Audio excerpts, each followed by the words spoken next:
Before we take a short break, let's move to our next panel session. It is Are Jordanian talents the key to why Jordan is becoming ITO, BPO International Hub? I want to welcome on stage Dr. Mutaz Nabulsi, CEO of Estarta Solutions, who will be moderating this session. Dr. Mutaz, we encourage you to keep the time frame, so we will not exceed the time. Thank you. Engineer Raed Madanat, Project Director of Youth, Technology and Job, YTJ, Project at Ministry of Digital Economy Entrepreneurship. Mr. Michel Orfaly, Country Senior Partner for PricewaterhouseCoopers, PwC in Jordan. Mr. Waad Al-Hawamdeh, Country Director of Webhelp Jordan. Engineer Jawdat Nassar, VP of Technology and Business Development of Aspire IT Services. And also Engineer Ammar Mango, founder of Case InPoint Consulting.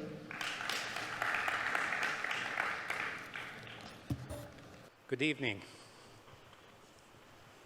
I think we're between you and the break, so hopefully we can get your attention. I'm really psyched to be here. I'm psyched for two reasons. One, being part of this distinguished panel, and also being part of the lead team that is working on taking the BPO and ITO sector forward, moving forward.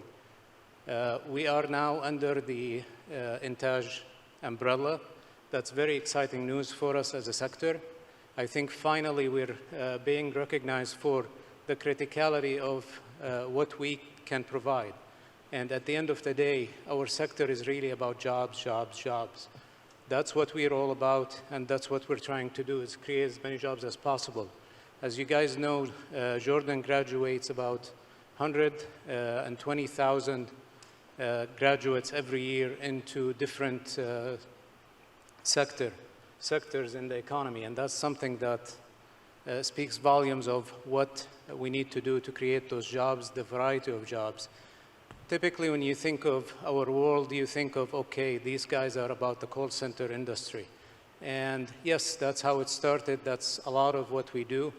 But if you take it beyond and you look at the examples that we have, for example, Estarta is in the world of outsourcing, and in the ITO industry, we have over 1,300 engineering jobs that is supporting Cisco almost everywhere. One of the fun facts you might want to know, that a big part of the engineering team that worked on the Expo network came from Estarta and representing Jordan right here. And we got to meet with them this morning. So a lot of success stories in this field. I'm going to let my colleagues talk about their success stories and what they're doing, and in different fields and variety of sectors as well that come back to being, a BPO, ITO type of activity for us. And as you guys heard His Excellency when he mentioned going from 3,000 in 2018 all the way now at 15,000, and I believe we can multiply way beyond that as well.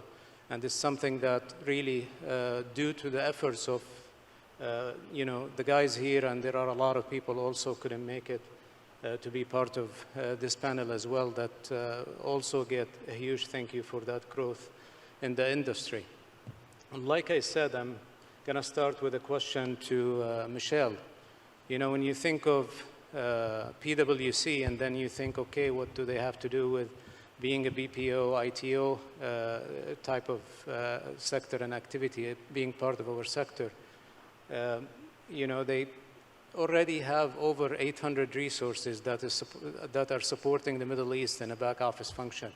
That's remarkable, especially when you look at the diversity of activities they do, and I'm going to let him hopefully be able to share with us some of the secrets for his success and the success of PwC in being part of that.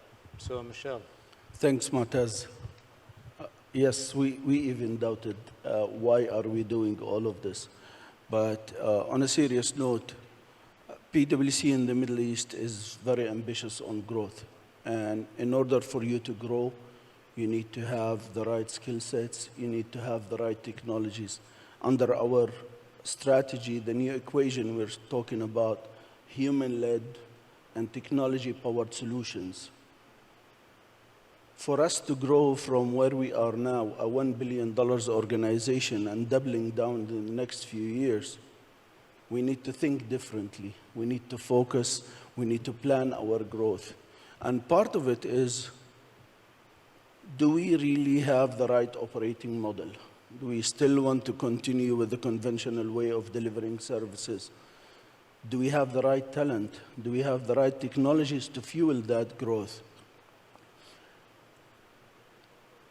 One of the key things that came out from the CEO survey that we run globally and in the Middle East in particular, one of the top 3 agenda items on the CEOs in the Middle East is how do you grow talent and how do you grow leadership in the region in order to fuel the growth. And when we talk about talent, also CEOs in the region mention Jordan as a key talent hub.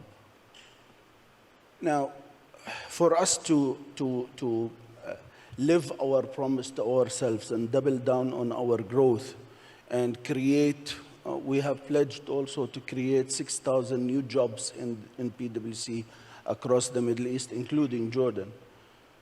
For us to do that, we need to continue investing and investing and investing. If it's in experience centers, in centers of excellence, in talent hubs, and so on.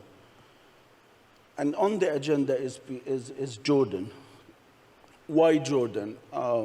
Very simple stuff. Number one, and to me it's a very important area, His Majesty King Abdullah sets the tone right at the top. His personal engagement in this sector, his personal support to this sector is phenomenal. Secondly, I think in Jordan, we have an enabling environment. Yes, we heard Abu Karim, His Excellency, talk about the obstacles. To my mind, I don't see any obstacles. We can work around those obstacles because we have a really good technology infrastructure. We have a good legal and regulatory infrastructure. And most importantly, we have the education and the human infrastructure. Add to that, Jordan is a small country with a huge potential. It's situated in the heart of the Levant.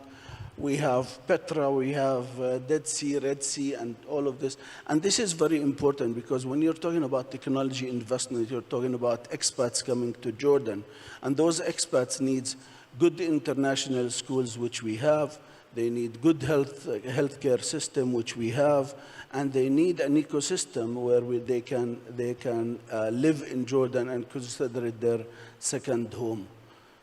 But most importantly, to my mind, in Jordan it's all about the Jordanian talent. Let me pause here and talk a little bit about Jordanian talent. We have 25 plus universities in Jordan that graduate around 65,000 students a year. For us, almost 50% of them are in subjects that are relevant to us. If it's STEM, accounting, economics, and what say you, right? Abundance of talent. 50% of those, or 50+%, and the good ones even, are women. And this plays exactly to our diversity and inclusion agenda in the Middle East. What do we have in Jordan? So as you said, we started a few years ago. I would say, you know what, just before COVID, in 2019, we were around 300 people. Today, we are 900. We tripled our size during COVID. We had the infrastructure, we had the technologies to support that growth. Today, we are 900 people delivering services to 12 countries across the region, from basic internal firm services to audit, consulting. We develop solutions, we develop artificial intelligence, robotic process automation, and the whole wide range. And all of this, to my mind, because we found out that the Jordanian talent is, number one, reliable. Number two is really committed. And number three, give a Jordanian a chance and they will thrive.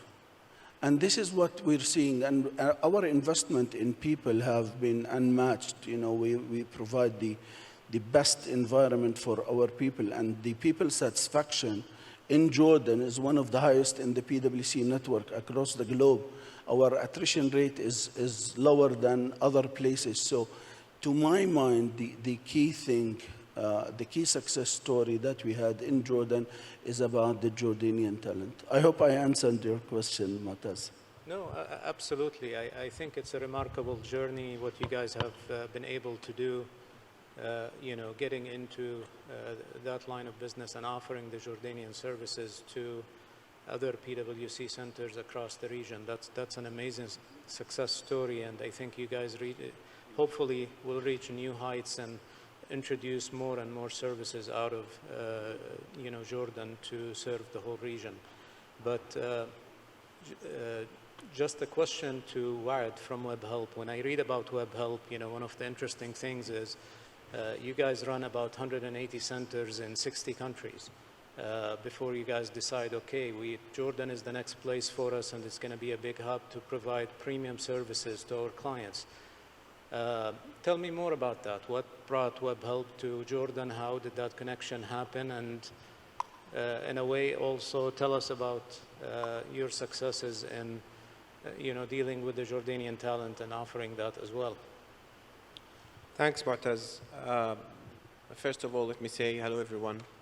I'm super delighted and happy to be here today. Maybe I can give a quick brief about Webhelp. Webhelp is one of the largest BPOs worldwide. We're, as you just mentioned, we're operating from 60 different countries with 180 sites. And that, by the way, just last week we celebrated 100,000 employees in Webhelp worldwide. So we're talking about a larger scale, and before moving to the Middle East, we had to go through a certain process by figuring out which is the right destination for Webhelp in Arabia, let's say, area. We started the exercise by looking at three main pillars. We were talking, first of all, the caliber, capabilities, and qualifications, and then the IT infrastructure, how we'll establish it is, and then the business sustainability in general within Jordan.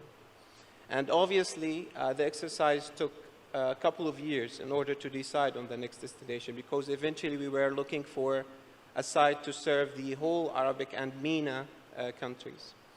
And as we started our operations back in 2019 in Jordan, I can tell with an evidence that we do have a success story within the BPO industry in Jordan. Why is that? Because we just started in July 2019.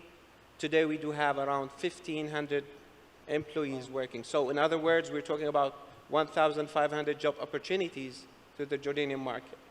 And that is the good part of it. And it's not only related to Webhelp as a global company. I believe from my experience within this industry that we do have a mature BPO and ITO industry in Jordan. And maybe Estarta is one of those examples. We do have 1,000 engineers under the umbrella of Estarta serving a well-known logo or brand, Cisco. So this is a great example that we can say we do have good examples and reasons for people to come and invest in Jordan. Once again, the talents that we do have, the qualifications, the skills, the passion, the English language proficiency, let's say, in Jordan is a key.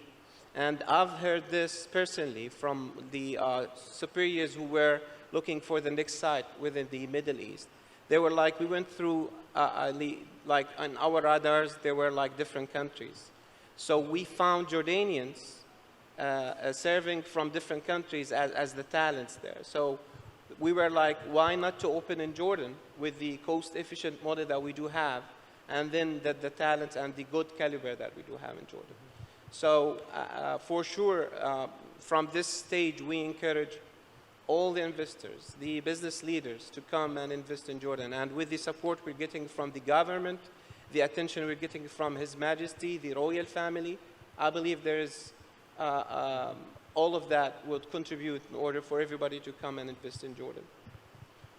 Thanks, Raed. I'm really very excited about our future. I think, you know, throughout my career, I witnessed all the, you know, the conversion of a lot of the back office functions from the US to India.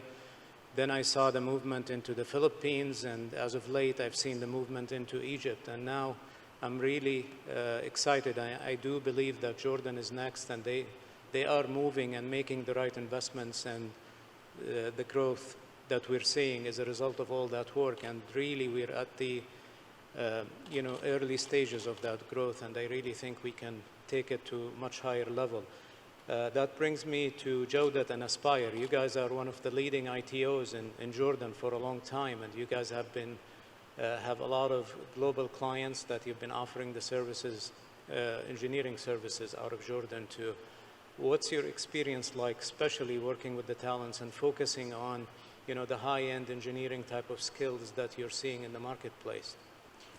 Thank you, Mutaz. Actually, our experience with the Jordanian talents Jordanian talent was and continues to be the main pillar of success for Aspire.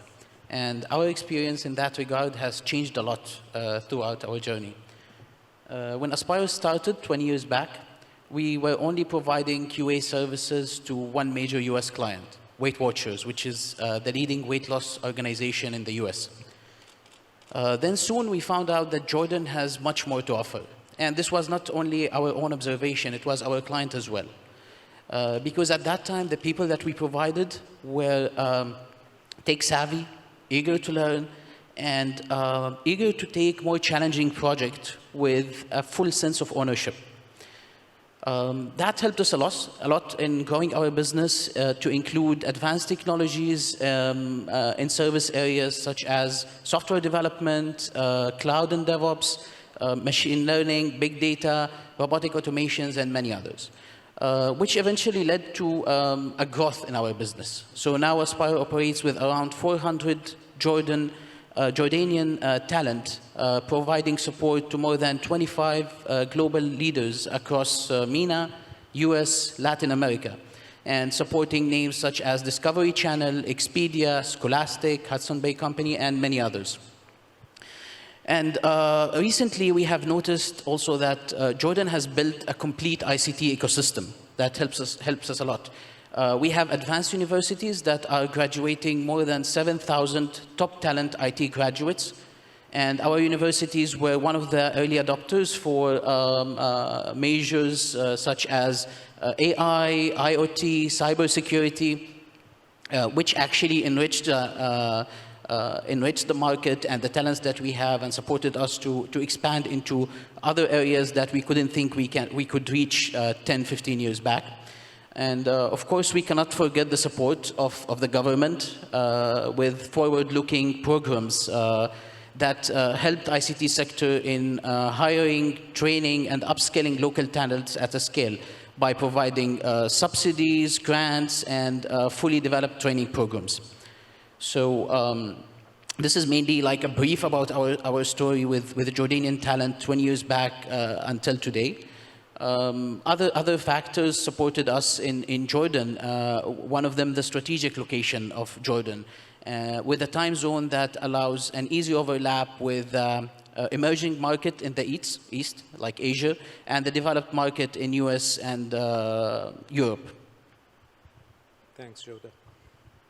Definitely, Raed, you're hearing the theme. It's all about talents, resources. It's about Jordanians really getting up to the level where we are competing globally. We're doing very well.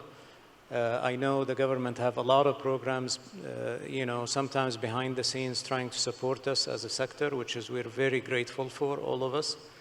Tell us more about these programs. We hear about Jordan Source, YTJ, which you're a director and in charge of, and additional programs that you might share that contribute really to our sector. Sure.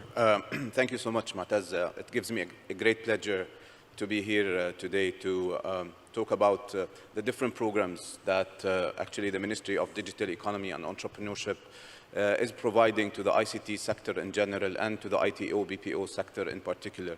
And I'll try to be brief because there's a lot of programs being provided by the ministry.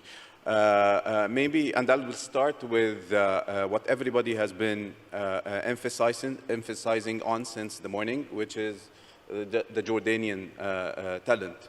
And that's why the ministry, through the Youth Technology and Jobs Project, is going to launch very soon a national upskilling and reskilling program to train around 15,000 Jordanian youth, mid-level and seniors on the most demanded digital skills in the labor market.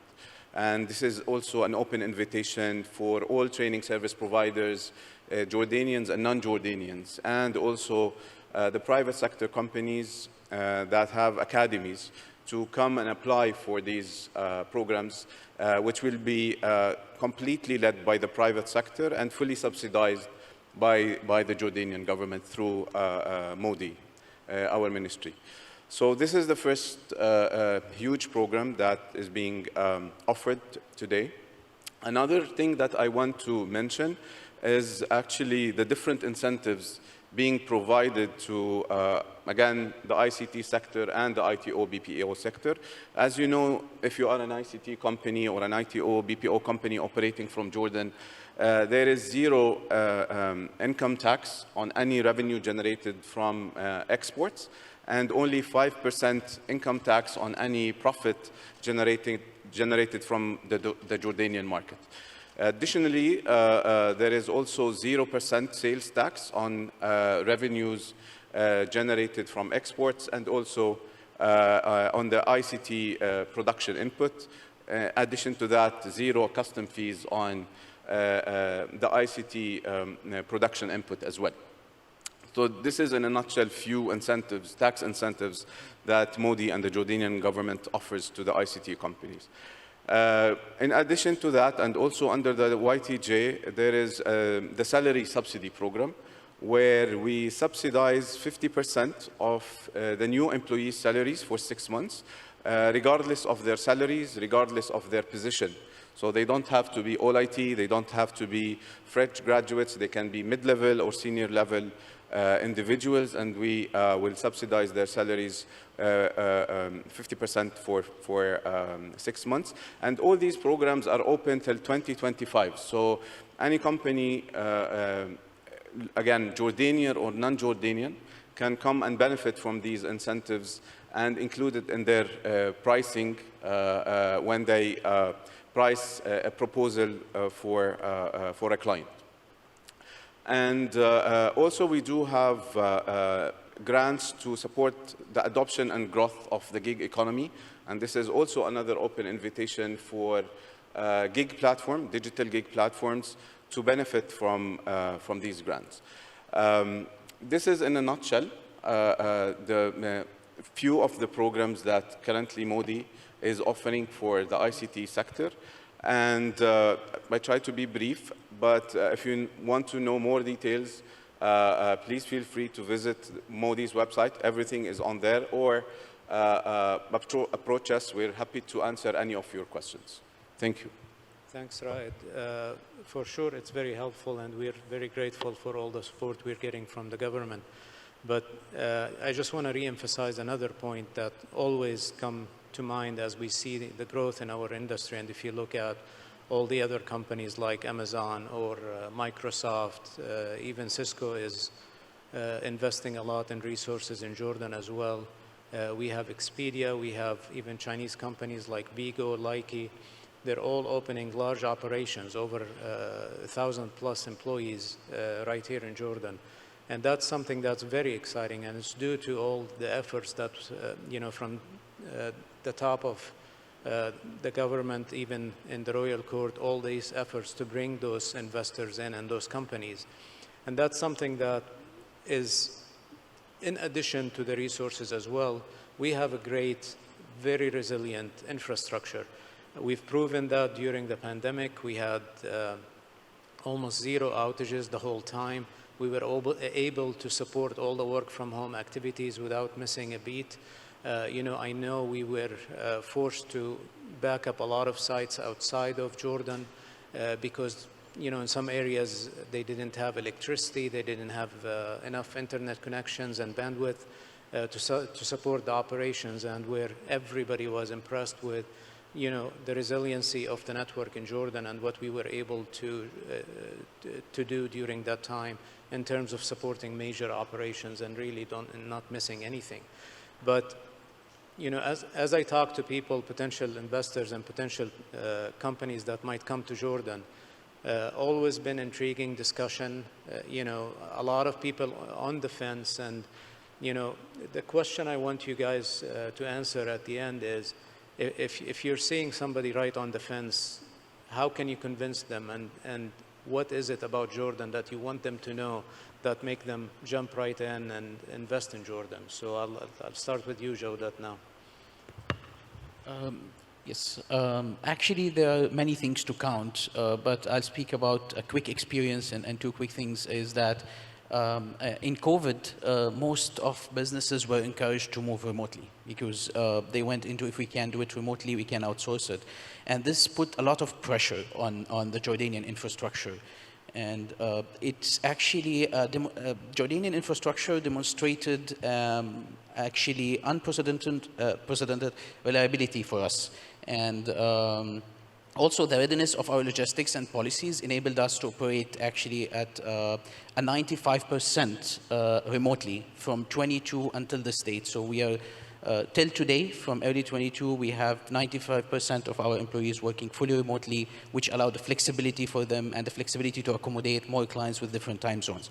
So this infrastructural testimonial is tested and proven.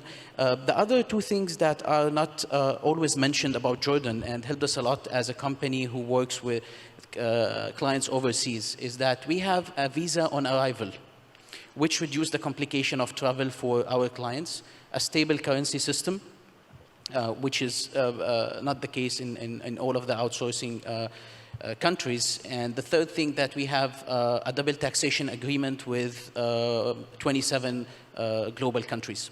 So these things actually helped us a lot as a company works in offshore. Thanks. Raed? Yeah, sure. Actually, maybe leading by example and showing the use cases that we do have might be the best scenario.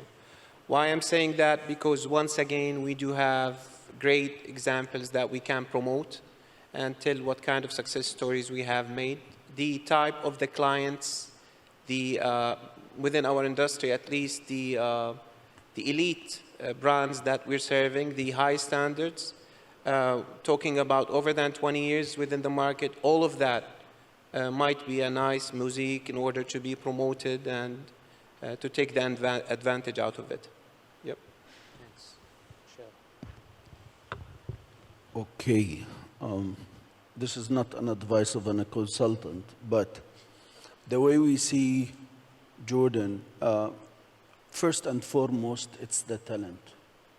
There's no doubt about it that Jordanian talent is a key to any success of any business, particularly in this kind of an industry.